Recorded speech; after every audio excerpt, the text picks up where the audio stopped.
ئێستاش وتاری بەڕێز نێچیروان بارزانی سەرۆکی هەرێمی کوردستان فەرماندەی گشتی هێزی پێشمەرگەی هەرێمی کوردستانی عێراق بەم بۆنەیەوە با بفەرمێت.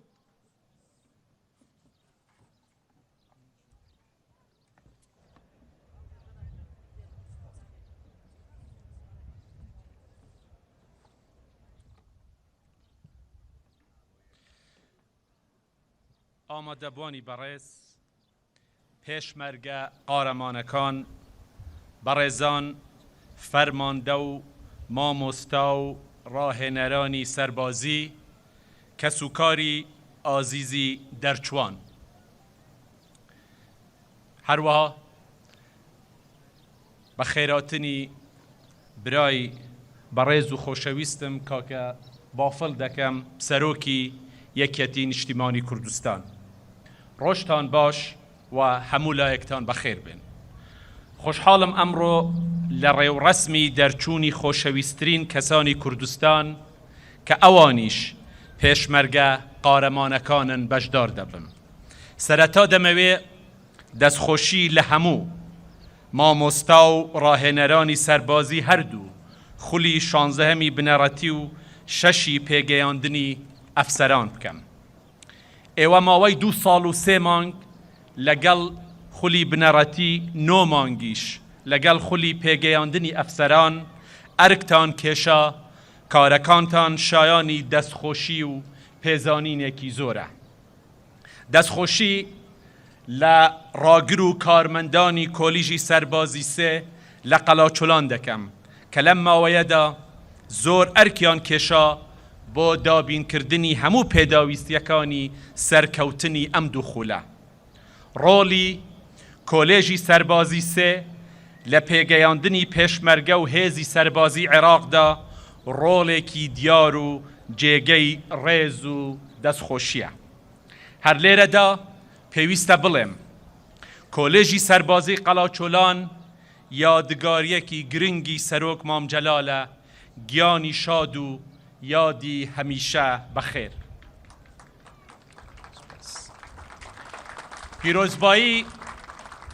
پیرۆزبایی لە یەک بە یەکی ئەو 503 ئەفسەر و دەرچوە دەکەم کە لە هەموو پارێزگا و ناوچەکانی هەرێمی کوردستان و ناوچە ناکۆکە لەسەرەکان تێیدا بەشدار بوون.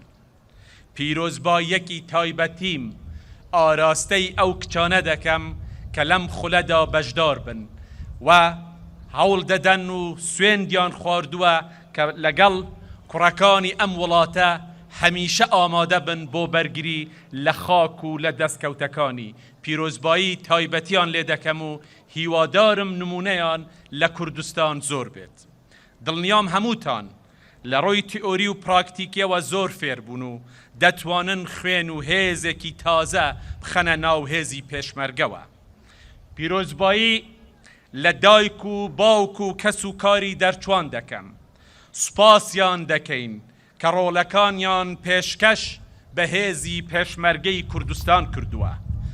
دەستخۆشی لە هاوکاری وەزارەتی پێشمەرگە و وەزارەتی بەرگری حکوومەتی فدرالی عێراق دەکەین بۆ هاوکاری بەردەوامیان لەگەڵ کۆلێژی سەربازی. خەڵکی کوردستان و عێراق پیرۆزبایی لە ئێوە دەکەم کە ئەمڕۆ لێرەدا دەرچوونی ئەم پۆلە پێشمەرگەیە دەبینن، چونکە ئەمانە دەبنە یارمەتیدەرێکی سەرەکی بۆ پاراستنی سەروەری عێراق. پاراستنی سەروەری عێراق لە بەرژەوەندی هەموو هاووڵاتیەک و ناوچەیەکی عێراقە. پاراستنی عێراق زۆر بەلای ئێمەوە گرنگە. بە هەمان شێوەش پێویستە پاراستنی هەرێمی کوردستانیش وەک بەشێک لە دەوڵەتی عێراق بەلای هەموو عێراقیەک و هەموو دامەزراوە دەوڵەتیەکانی عێراقەوە جێگەی بایەخ بێت و وەک ئەرکێکی هاوبەش تەماشا بکرێت. بەهێزبوونی عێراق پارێزراوبوونی بەرژەوەندیەکانی گەلی عێراق دەبێتە مایەی بەهێزبوونی هەموو ناوچەکانی عێراق، لەوانەش هەرێمی کوردستان. فدرالیش بۆ ئاسانکردنی بەڕێوەبردنی کاروباری ناوخۆیەکانی وڵات و یەکسانی نێوان پێکهاتەکان و ناوچەکانی عێراقە. فدرالی سەروەری عێراق لاواز ناکات، بەڵکو هاوبەشیمان لە وڵاتی عێراقدا بەهێز دەکات. دەستوری عێراقیش کاتی خۆی بەو هەست و تێگەیشتنە نووسراوەتەوە. لەبەر ئەوەش ئێمە هەمیشە داوا دەکەین بە پێی دەق و ڕوحی ناو دەستور هەڵس و کەوت لەگەڵ یەکتردا بکەین کە ئێمە پێمان وایە ئەگەر بەو شێوەیە بێت هەمومان براوەی پرۆسەی سیاسین لە عێراقدا. ئەو کاتەی سنوورەکان دەستهەڵاتەکان و بڕیارەکانی عێراق لە دەستێوەردانی دەرەکی پارێزراو دەبن، ئەمە لە بەرژەوەندی تەواوی عێراقە. ئەو کاتەی هەموو هەرێم و پارێزگا و ناوچەکانی عێراق پارێزراو دەبن، ئەمە لە بەرژەوەندی هەموو عێراقیەکە. ئەمە تێڕوانینی ئێمەیە لە هەرێمی کوردستان. پێشمەرگەش بەو هەست و باوەرەوە پەروەردە دەکرێت. هەر لەبەر ئەوەشە بە شانازیەوە دەڵێین دوای ڕوخانی ڕژێم لە ساڵی 2003 ئاسایشی چەند جێگەیەکی بەغدا و پەرلەمانی عێراق بە پارێزراوی مانەوە، چونکە پاراستنیان ئەرکی پێشمەرگەی کوردستان بوو. بەشایەتی هەموو لایەک پێشمەرگە بە شێوەیەکی زۆر پێشەیی ئەرکی خۆی بەڕێوە برد و ئێستاش لە هەندێک لەو شوێنانە بەڕێوە دەبات. هەروەها لە شەڕی داعشدا پێشمەرگە هاوبەش و پشتیوانیەکی بەهێزی سوپا و هەموو هێزە چەکدارەکانی عێراق بوو لە پاراستنی پارێزگای کەرکووک و دیالە، لە ڕزگارکردنی بەشیر و مووسڵ و زۆر شوێنی دیکە لە عێراقدا. بۆیە لێرەوە داوا لە هەموو عێراقیەک دەکەم دژی ئەو هێڕشانە بێت کە گروپە پیاساشکێنەکان لە ناو خۆی عێراقەوە دەیکەنە سەر هەرێمی کوردستان و هەولێری پایتەخت. ئەم گروپانە بەم کارانەیان ڕێگە خۆش دەکەن بۆ بەردەوامبوونی ئاڵوزی و پشێوی لە عێراق. ئەمانە دەیانەوێت زەمینەی پێشێلکردنی سەروەری عێراق بەردەوام بێت. ئارامی هەموو شار و شوێنەکانی هەرێمی کوردستان و عێراق بەگشتی، ئارامی هەولێر و نەجەف، سلەیمانیە و بەسرە، دهۆک و ئەمبار یەکن و هەمووی پێکەوە بەستراوەتەوە. سەروەری هەمومان هاوبەشە لە عێراقدا. بە هەمان شێوە بەرژەوەندیەکان و سەرکەوتن و شکستەکانیشمان هاوبەشن. هەروەها دەمەوێت لەو ڕێو ڕەسمەدا داوا لە بەڕێزان فەرماندەی گشتی چەکدارەکانی عێراق، وەزیری بەرگری و سەرۆکی ئەرکانی سوپای عێراق بکەم کە هەروەک لە دەستوری عێراقدا هاتووە، وەک بەشێک لە سیستەمی بەرگری عێراق تەماشای هێزی پێشمەرگە بکەن و پێداویستیەکانی پێشمەرگە دابین بکەن. هەروەها زۆر پێویستە پەلە بکرێت لە دەست بەکاربوونی هەردوو لیوای هاوبەش کە بڕیاری لێدراوە بۆ ئەوەی ڕێگە لە بەهێزبوونی داعش لە ناوچە ناکۆکینەکان بگرێت.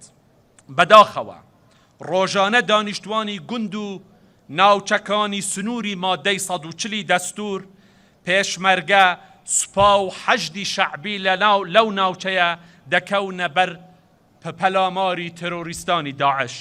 لەبەر زۆربوونی هێرش و کردەوەکانی داعش لەو ناوچانە، ئاساییکردنەوەی دۆخی شەنگال و کەرکووک و مەخمور و خانەقین و گوڵاڵە و ناوچەکانی دیکە لە هەموو کاتێک زیاتر پێویستە بۆ سەقامگیری لە عێراق و لە کوردستاندا. دەبێ هەمومان هاوکار بین تا ڕێگە لە بەهێزبوونەوەی داعش بگرین، بۆ ئەوەی ڕێگە نەدەین ئەو هاوکاریە تێک بچێت کە لە شەڕی داعش لە نێوان هەموو پێکهاتەکانی عێراقدا هاتە ئارایەوە. ئەو ئۆپراسیۆنە هاوبەشانەی ئەم دوایەی نێوان پێشمەرگە و سوپای عێراق دژی داعش کران کارێکی زۆر سەرکەوتوانە بوون، بەڵام ئەمە بەس نییە و پێویستە پێویستی بە کارێکی هاوبەش و بەردەوام هەیە. دەست بە کاربوونی هەردوو لیوای هاوبەشی پێشمەرگە و سوپا لەو بوارەدا هەنگاوێکی باش دەبێت. خەڵکی خۆشەویستی کوردستان، تا ئێستا هەردوو هێزی پشتیوانی یەک و دوو هەروەها 22 لیوای هێزەکانی 78 خراونەتە سەر وەزارەتی پێشمەرگە. ئەمە هەنگاوێکی گرنگە و جێگەی ڕێز و دەستخۆشیە بۆ پارتی دیموکراتی کوردستان و یەکێتی نیشتیمانی کوردستان و هاوپەیمانان. بەڵام ڕێخستنەوە و یەکخستنی پێشمەرگە پێویستی بەکار و هەنگاوی خێرا و بە متمانە هەیە. پێشمەرگە لە کاتی شەڕی داعشدا قارەمانیەکی ئەو تۆی نواند کە بووە جێگەی دەستخۆشی گەلان و گەورە سەرۆکەکانی جیهان.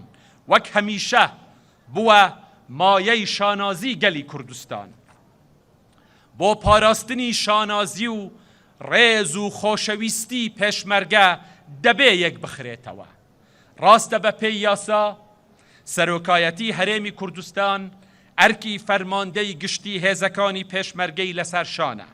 بەڵام بۆ ئەوەی چاکسازی و یەکخستنی پێشمەرگە جێبەجێ بکرێت دەبێ پارتی و یەکێتی بە باوەڕ و بێ پەشیمان بوونەوە بڕیار بدەن کە دەستی حزب لەسەر پێشمەرگە هەڵبگرن. دەبێ کۆتایی بە دەستێوەردانی حزبی لە ناو کاروباری پێشمەرگەدا بهێنن.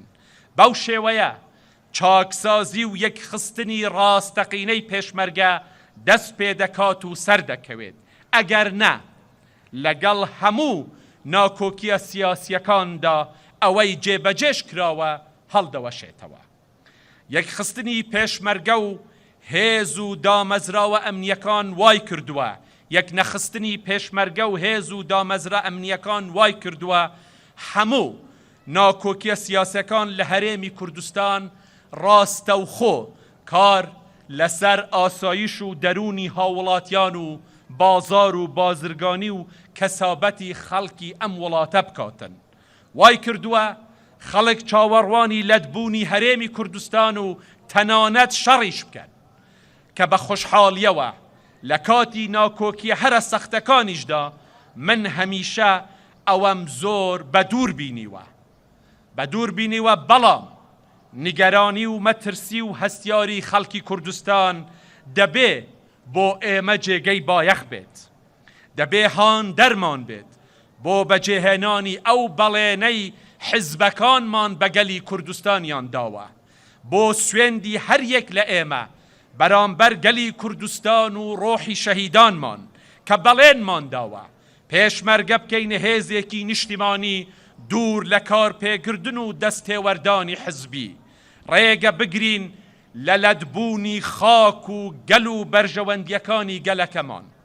ئەگەر بمانەوێت ڕێز لە ڕۆحی شەهیدان بگرین، ئەگەر بمانەوێت ڕێز لە خەباتی پێشمەرگە و فیداکاری و قارەمانەتی ئەو پێشمەرگانە بگرین کە لە پێناو پاراستنی کوردستان و دەستکەوتەکانیان سەریان دانا و خوێنیان ڕێشت، ئەگەر بمانەوێ خۆشەویستی پێشمەرگە لە دڵی خەڵکی کوردستاندا بهێڵینەوە و قارەمانەتی پێشمەرگە لە بەرچاوی جیهان نەشکێنین، دەبێ دەستێوەردانی حزبی لە کاروباری پێشمەرگە بە زووترین کات دەبێ کۆتایی پێبهێنین. زۆر ئامانجی ڕەوا و پیرۆز و گەورە هەن کە حزبەکان لە کوردستان و عێراق دەتوانن پێیەوە سەرقاڵ بن و کاری بۆ بکەن و دەستکەوتەکانی هەرێمی کوردستان بەرەو پێشەوە ببەن.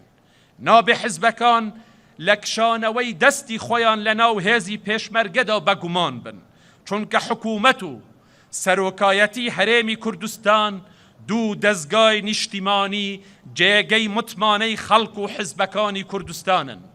پەرلەمانی کوردستانیش وەک دەستگای هەرە باڵای چاودێری بەسەر هێزی پێشمەرگەوە چاودێر دەبێت. ئامادەبوانی خۆشەویست، بۆچی پێویستە پەلە بکەین لە ڕێخستنەوە و یەکخستنی دامەزراندنی پێشمەرگە؟ شەڕی گەورە و فراوانی ئێمە لەگەڵ داعش وای کرد باشترین ڕاوێژە سەربازیەکانی وڵات هاوکاری سوپای عێراق و هێزی پێشمەرگە بکەن. ئەو هاوکاریە ئێستاش بەردەوامە و جێگەی ڕێز و سوپاس و پێزانینی گەلی کوردستان و حکوومەتی کوردستان و سەرۆکایەتی هەرێمی کوردستانە. هاوپەیمانان پرۆژەیەکی زۆر باشیان دەست پێ کردووە بۆ بەخشینی ڕاوێژ و هاوکاری بە پێشمەرگە، بۆ ڕێخستنەوە و یەکخستنی بە بەرنامەی پێشمەرگە. ئەمە دەرفەتێکە دەبێ حزبەکان ئەم دەرفەتە لە دەست پێشمەرگە و لە دەست گەلی کوردستان نەدەن. هاوپەیمانان هاوکاری پێشمەرگە دەکەن، بەڵام خۆیان ناخەنە ناو کێشە و ململانەی پارتی و یەکێتی لە ناو هێزی پێشمەرگەدا. داوا لە حکوومەتی فدرالی عێراقیش دەکەم کە زۆر بە جددی پشتیوانی لەو پرۆسەیە بکاتن، چونکە ئەوە دەستکەوتێکی نیشتیمانی عێراقیە و پێشمەرگە بە شانازیەوە بەشێکە لە سیستەمی بەرگری عێراق. لە شەڕی داعشدا پێشمەرگە بە خوێنی خۆی سەلماندی کە پارێزەری هەموو خەڵکی عێراقە و بۆ سوپای عێراقیش پشتیوانە. هەروەها دەبێ بە جددی دەست بکەین بە بەشداریکردنی هەموو پێکهاتەکانی کوردستان لە ناو هێزی پێشمەرگەدا. زۆر پێویستە تورکمان، ئاشووری، کلدان، سریانی، ئێزدی و هەموو پێکهاتەکان بە ڕێژەیەکی بەرچاو بەشدار بن لە ناو هێزی پێشمەرگەدا. ئەمەش نامۆ نییە بە مێژووی پێشمەرگە و خوێنی سەدان پێشمەرگەی عەرەب، مەسیحی، ئێزدی و تورکمان لە ناو داستانەکانی پێشمەرگەدا کە بە خوێنی خۆیان نووسیویانە.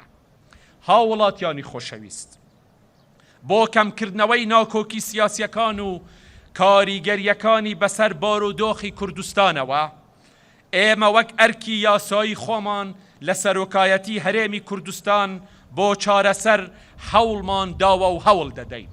بەردەوام لەگەڵ هەموو لایەنەکان گفتوگۆمان کردووە و دەیکەین. بە خۆشحاڵیەوە دەڵێم ئێستا زەمینەیەک هاتووتە پێشەوە بۆ نەرمی نواندن و گفتوگۆ لەگەڵ یەکتر. شەڕی ڕاگەیاندنیش هەندێک کەم بۆتەوە. لە ڕاستیدا ئێمە ناکۆکی زۆر گەورەی ئەو تۆمان نییە کە چارەسەر نەکرێن، بەڵام هەندێک جار بربەستی دەرونی بۆ دانیشتن لەگەڵ یەکتر دروست دەکەین. ئەم دۆخە زۆر جار لە ناو یەکێتی و پارتیدا دروست دەبێت کە بەڕاستی جێی ناڕەحەتی هەموو گەلی کوردستانە. لە ڕابردوودا هەروامان کردووە و ئێستاش هەر دەبێ وا بکەین کە پێویستە حکوومەت، پەرلەمان، دەسەڵاتی دادوەری و سەرۆکایەتی هەرێمی کوردستان نەکرێنە گۆڕەپانی ململانەی حزبی. دەبێ هەمیشە دوور بن لەو ململانەیە. داهاتی هەموو هەرێمی کوردستان بۆ هەموو فەرمانبەران و هەموو خەڵکی هەرێمی کوردستانە. لە هەمان کاتدا دەبێ بڕیارەکانی حکوومەت و هەموو دامەزراوەکانی هەرێمی کوردستان بە لە یەکتر تێگەیشتن لە هەموو ناوچەکان وەک یەک جێبەجێ بکرێن. بەداخەوە بەهۆی ناکۆکی سیاسیەکانەوە لە هەرێمی کوردستان زۆر جار هەست بە ئومێدی و ڕەشبینی خەڵکی کوردستان دەکەم.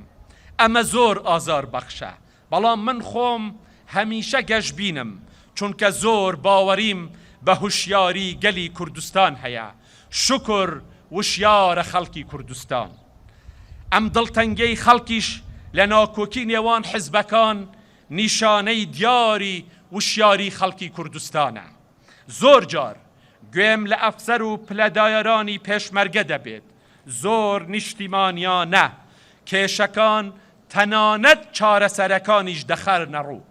لەبەر ئەوە باوەڕم زیاتر دەبێت کە پێشمەرگە دەتوانێ بەردەوام جێگەی خۆشەویستی گەلی کوردستان و جیهان بێت ئەگەر بە باشی ڕێک بخرێت و یەک بخرێت و بە تەواوەتی دەبێ خۆی دوور بکات لە ململانەی سیاسی لە ناو هەرێمی کوردستاندا.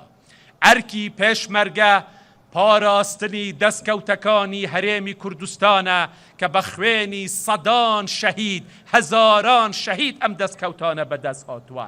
پێشمەرگە دەبێ وەفاداری ئەو سوێندە بێ کە خواردوویەتێ دوور بێ لە ململانەی سیاسی لە ناو هەرێمی کوردستان و لە بینی حزبەکاندا. هۆکاری ئەوەش کە ئێستا زۆر دڵخۆشم بە دەرچوونی ئەم دوو خولەی پێشمەرگە ئەوەیە دەزانم ئەمانە بە ڕۆحێکی نیشتیمانیانە و بە پێی زانستی پێشمەرگە بە پێی زانستی پێشکەوتووی سەربازی ڕاهێنراون. من دیسانەوە دەمەوێ پیرۆزبایی لە هەمووتان بکەم، هەر بژین و هیوای ڕۆژێکی خۆش بۆ هەمووتان دەخوازم. بژی کوردستان، بژی کورد ئاوەدان بێ وڵات و ئێوەش سەرکەوتوو بن ئینشاءالله. زۆر سوپاس.